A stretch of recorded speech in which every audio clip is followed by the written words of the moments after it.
샬롬 5월 21일 금요일입니다.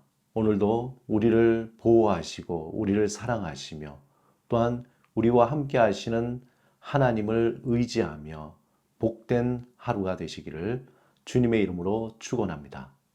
이 시간 시편 말씀을 읽고 침묵으로 주님 앞에 기도드리겠습니다. 하나님이 그 성중에 계심에 성이 흔들리지 아니할 것이라. 새벽에 하나님이 도우시리로다. 문나라가 떠들며 왕국이 흔들렸더니 그가 소리를 내심에 땅이 녹았도다. 만군의 여호와께서 우리와 함께 하시니 야곱의 하나님은 우리의 피난처시로다.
오늘 하나님이 우리에게 주신 말씀은 사도행전 16장 1절에서 18절입니다. 마음을 다해 성령 충만을 사모하며 말씀을 읽겠습니다.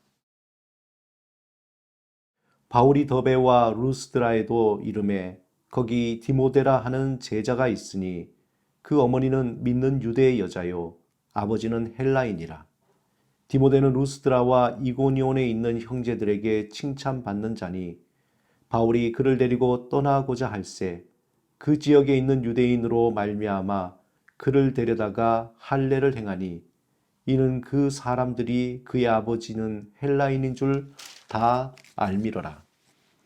여러 성으로 다녀갈 때에 예루살렘에 있는 사도와 장로들이 작정한 규례를 그들에게 주어 지키게 하니 이에 여러 교회가 믿음이 더 굳건해지고 수가 날마다 늘어가니라.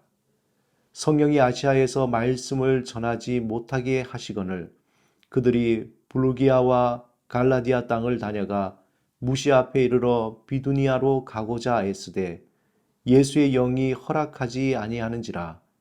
무시아를 지나 드로아로 내려갔는데 밤에 환상이 바울에게 보이니 마게도냐 사람 하나가 서서 그에게 청하여 이르되 마게도냐로 건너와서 우리를 도우라 하거늘 바울이 그 환상을 보았을 때 우리가 곧 마게도냐로 떠나기를 힘쓰니 이는 하나님이 저 사람들에게 복음을 전하라고 우리를 부르신 줄을 인정함이로라.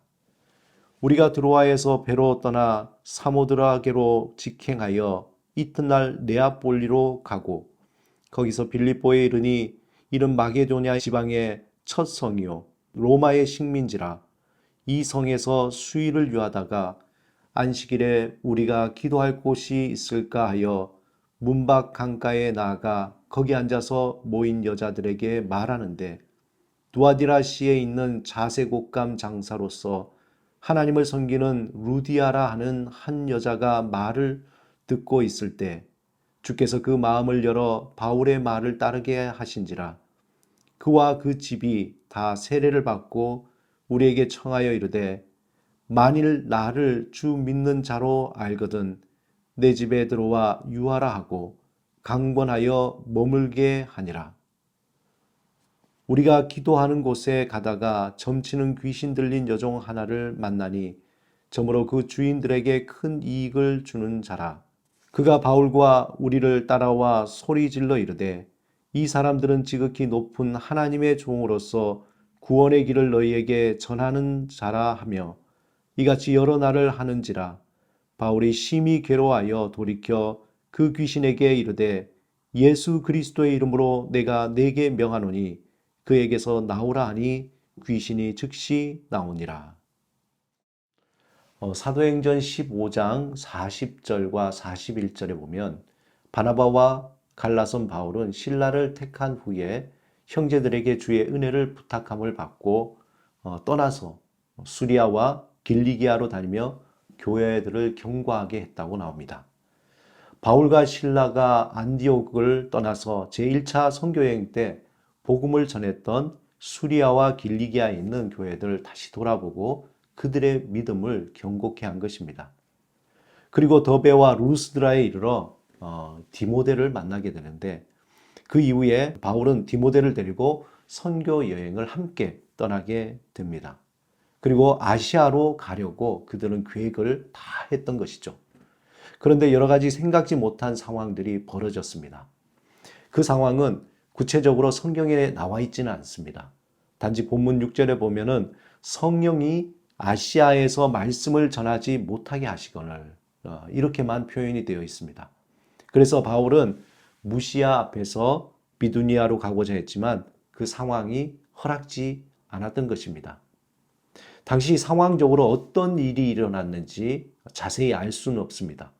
하지만 분명히 바울은 치밀하게 계획하여서 비두니아 쪽으로 가서 복음을 전하고 싶었지만 예수의 영, 즉 성령이 허락하지 않았다고 본문에 말씀하고 있습니다.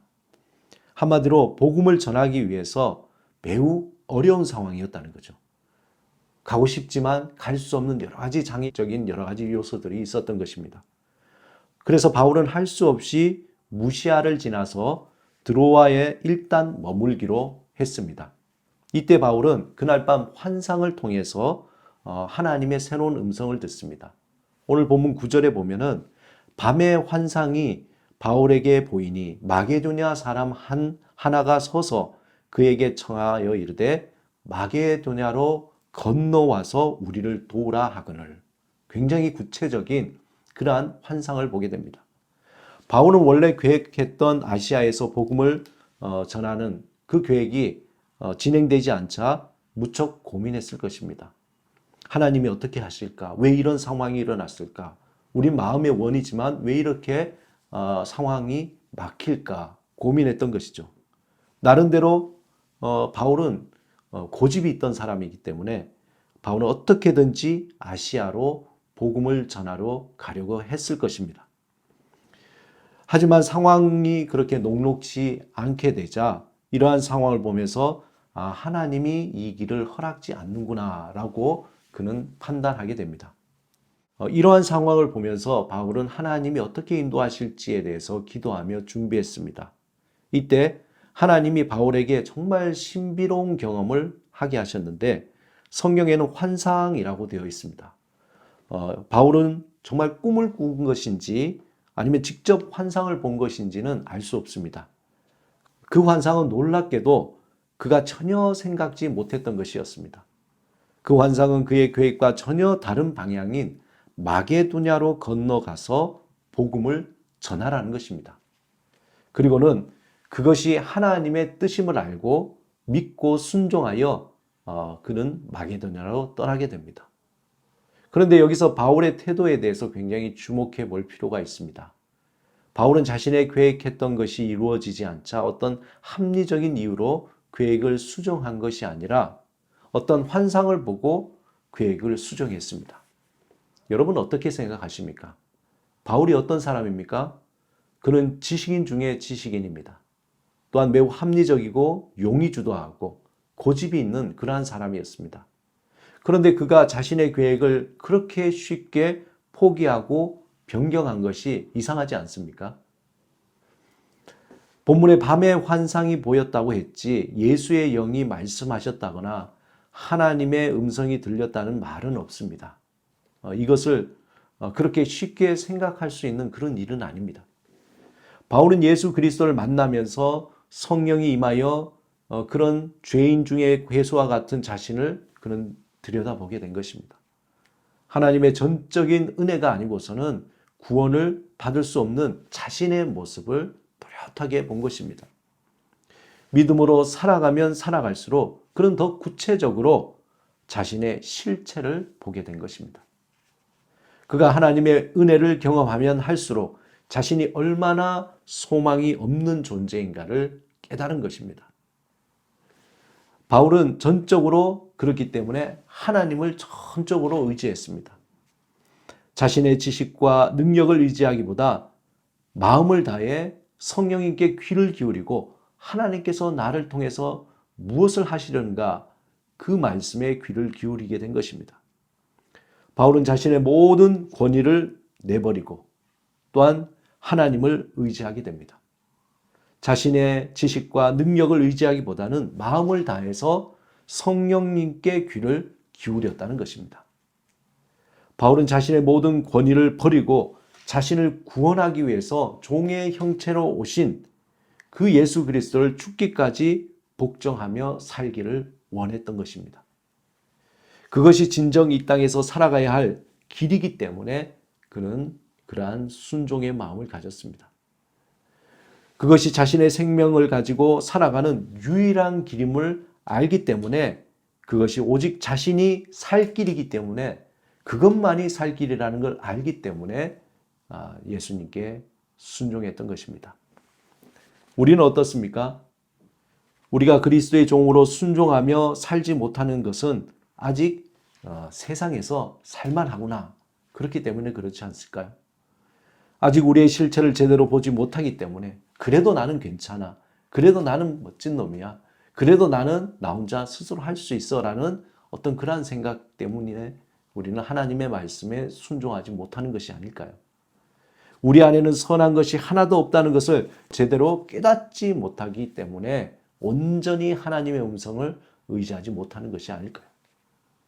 그러므로 성령의 음성에 우리는 민감해질 필요가 있습니다. 하나님을 의지하는 것이 우리는 그렇게 절실하지 않은 이유가 여기에 있습니다.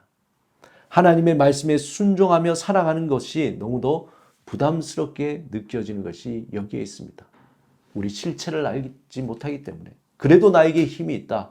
그래도 내가 살아갈 수 있는 능력이 있다. 그래도 나에게 뭔가가 있다라고 생각할 때에 우리는 하나님을 의지하기보다 나의 경험과 지식과 또 내가 가진 것을 더 의지하게 된다는 것입니다. 사랑하는 여러분, 순종의 의미라는 것은 경청입니다. 히브리어로 순종은 샤마인데 이 말은 듣다라는 동사에서 나왔습니다. 순종하다의 헬라어는 휘파큐오랍니다. 휘파큐오. 이 말은 뭐뭐 아래라는 뜻의 휘포와 듣다라는 뜻의 아쿠오가 결합되었습니다. 오늘 이 말, 다시 말해서 경청한다는 것은 아래에서 듣는다라는 말이죠. 우리가 하나님께 순종한다는 것은 하나님 아래에서 서서 하나님의 말씀을 듣겠다는 겁니다. 왜 듣습니까? 우리는 하나님의 은혜가 없이는 살 수 없기 때문에 그렇습니다. 하나님의 말씀을 듣지 않고는 우리는 살 수 없는 존재이기 때문에 그렇습니다. 우리는 전적으로 그리스도의 영을 따라서 살지 않으면 살아갈 수 없는 존재라는 것을 너무도 잘 알기 때문에 그렇습니다. 바울과 같이 자신의 계획을 내려놓고 하나님의 음성에 순종했던 것처럼 날마다 하나님 앞에서 하나님을 경청해야 합니다. 성령님이 나에게 들려주시는 그 음성을 듣기를 사모해야 합니다. 그것이 우리가 살 길이기 때문에 그렇습니다. 모든 상황 속에서 성령님이 우리에게 들려주시는 음성이 무엇인지 관심을 가져야 합니다. 비록 소망이 없는 나이지만 산 소망이 되시는 하나님이 그 하나님의 그 뜻을 따라 순종하며 살 때에 우리 안에 하나님의 새로운 복이 또 하나님의 풍성한 은혜가 넘쳐나게 될 것입니다. 오늘도 우리에게 주시는 하나님의 세미한 음성을 듣고 순종하는 믿음의 삶이 되시기를 주님의 이름으로 축원합니다.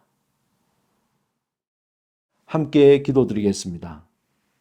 주님, 우리에게 주의 음성을 들을 수 있도록 겸손한 마음을 갖게 하옵소서. 나의 생각과 나의 계획을 내려놓고 성령님이 들려주시는 음성을 듣고 순종하게 하옵소서. 예수 그리스도 이름으로 기도드립니다. 아멘.